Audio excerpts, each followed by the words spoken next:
my name comes from Star Trek. Did you know that? I gotta hear that. Hold on, let me ask Okay.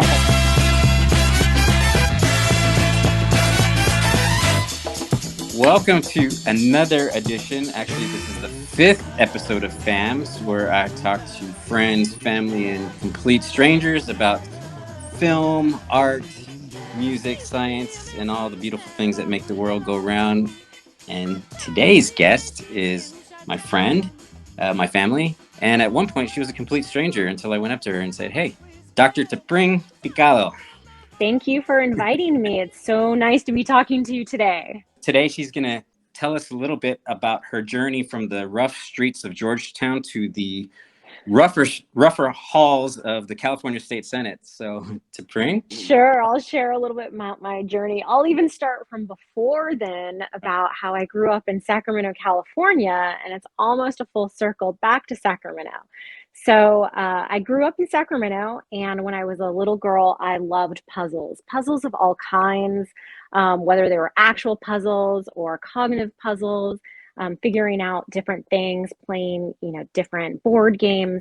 And that led me to my journey to computer science, which for me is like a big puzzle to figure out the coding and the pieces and the algorithms that go together to solve problems.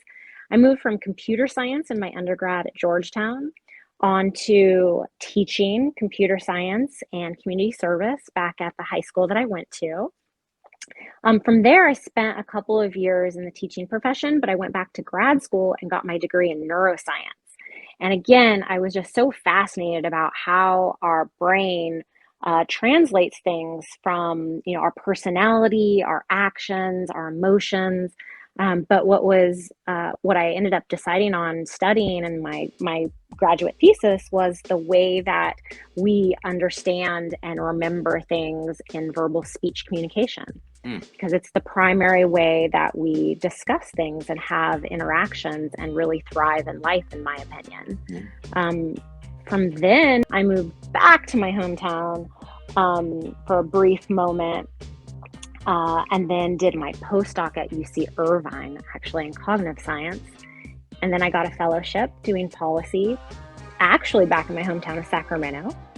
And then I went on to do policy research and policy graduate. I was a professor of graduate work for policy and policy in action. And now I'm back in Sacramento doing work helping elected officials. So my primary role is as an independent policy consultant, and I'm in service to elected officials that are elected to do their work in Sacramento, California. And my title is Chief Policy Director. I remember a few years back, you were striving to be an elected official as well. Can you tell us a little bit about what you learned from that, what your experience was like, and how your background helped you get to where you are right now? Yes, actually, I ran for state office. So I ran for what we call state assembly. It was for the area around the UCLA area. So if you're from California, UCLA is our big University of California school. Everyone across the nation probably has heard of UCLA. And so I ran to represent that area. I ran during a special election, which means that the person representing our area left office, and it was open. So there was no incumbent. So there was no one selected prior to it. So I got the gumption and courage to run, never having run for an elected position before. And I did pretty well. I got in second place among 4 or 5 candidates, but I did get second place, and so I wasn't elected during the special election. It was at this very strange time where it overlapped with our midterm primary elections that we were having in our state. And so my name was on the ballot for the primaries, and I got in second place again, even though I wasn't campaigning it. I just had so much name recognition, and I was well received. So then I got second place in the general election. And so throughout that entire year, it happened in April and June and then November, I did so well, and elected officials were sorry to see me not become their colleague, but they asked if I could help support them in their policy endeavors. And so Oh, that's where I really leveraged all that experience of campaigning great. and wanting to represent my area into helping others that are representing constituents become more well versed on the policies that are passing through our state legislature. It is really interesting. So I'm not running anytime soon because Right. it was a very challenging experience. But one of the things that am doing right now is I'm writing a book, and it's a Mhm. book on secrets. It's not a book on political secrets. I'm not like a tell-all book. It's sort of about the power of secrets and how we can build up our identity or actually really harm our identity through it. And one of the aspects to it is sort of how to get it promoted and thoughtful, and using this as a way to leverage my own network. Yeah. And someone has suggested podcasts, and like having people come on and tell like a secret or something that they held in confidence for a very long time. And I was like, that sounds interesting. Maybe I'll consider it. Well, Tepring, my secret right now is I have no idea what I'm doing with this podcast. So I'm figuring it out as I go. So, okay. So Tepring, I know when we first met at SACNAS many years ago, I think I asked you to repeat your name several times because I'd never heard it. Uh, where does your name originate from? That's a great question that I get asked quite often. It's not a family name, it's actually from Star Trek. So, in one of the original episodes, Spock had a woman he was betrothed, he was supposed to marry, and her name was T'Pring. And she was a very strong, capable woman. And so Wow. I like to say Wow. that in my Vulcan namesake, that I lead with logic and reason as well. That's awesome. Well, that certainly beamed me up today. That's awesome. I love that story. Great. Are there any movies right now that are on your top three playlist? Oh, yes. I love movies. It got me through COVID.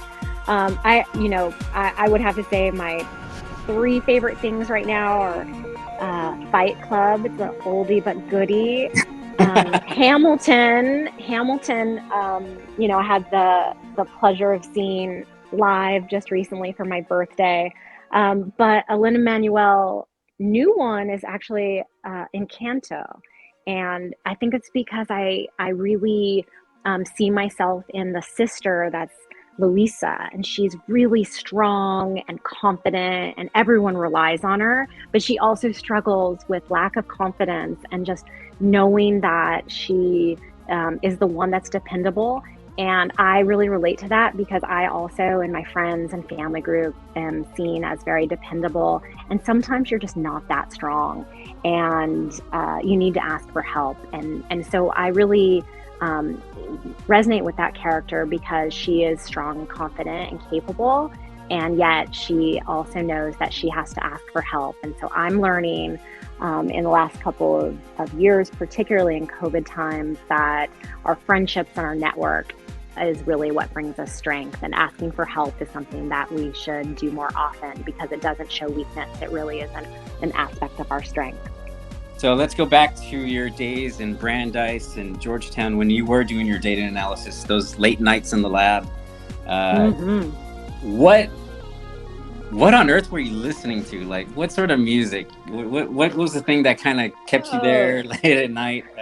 What was it? Yeah, no, I mean, definitely I am a music aficionado. I listen to music constantly. I can't quite remember what I was listening to back in the early 2000s, but I can tell you what I've been listening to lately is Beyoncé. I love her and all that she embodies. And Yes. she has a song called Ego. Oh. And in it, it's really a song that for me, I put in my AirPods and just blast it, and she talks about confidence and femininity and power, and really the development into the strong person that she is. And so that's one of my favorite songs right now.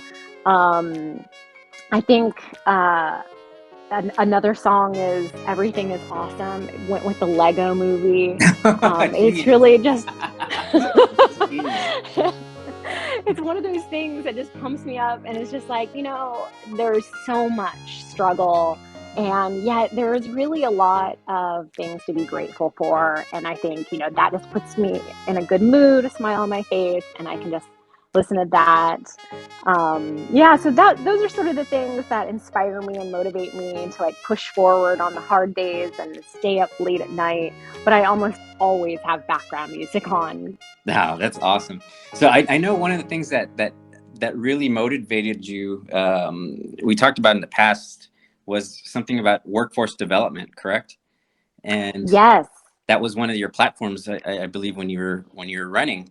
Yeah. Can you tell our audience a little bit more about what you're doing right now with workforce development? Absolutely. Absolutely. So last summer, I was researching about how to inspire students to get into the public sector workforce. And I myself was thinking about, workforce development and what I want to be when I grow up.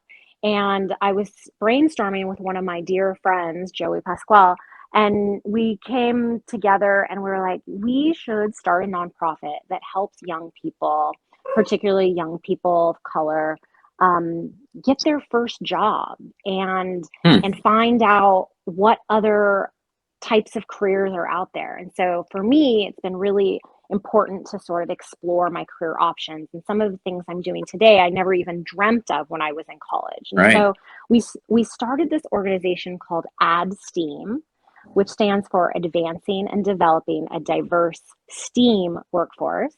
So you've heard of STEM, the science, technology, engineering. We include agriculture and math workforce. And so ADDSTEAM is the name of our organization. You can learn more about it going to www.addsteam.org.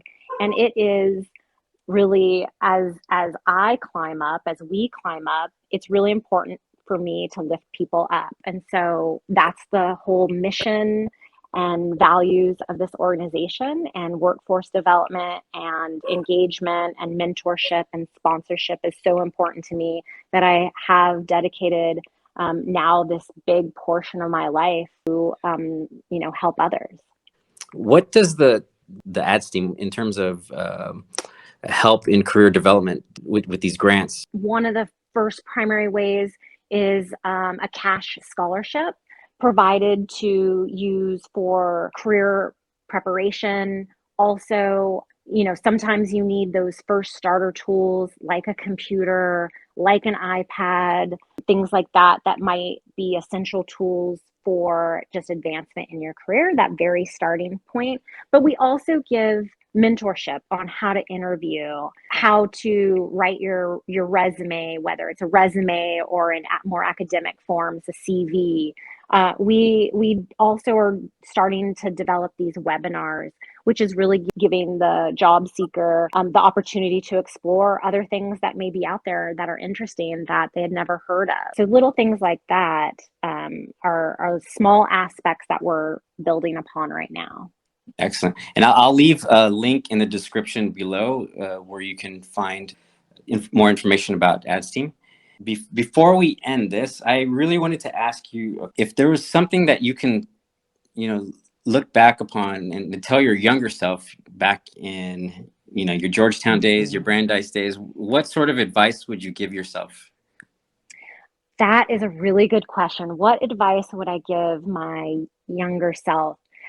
I learned a few years ago that bees, queen bees, are not born queens, right? Their ovaries actually aren't developed. All bees are born equal.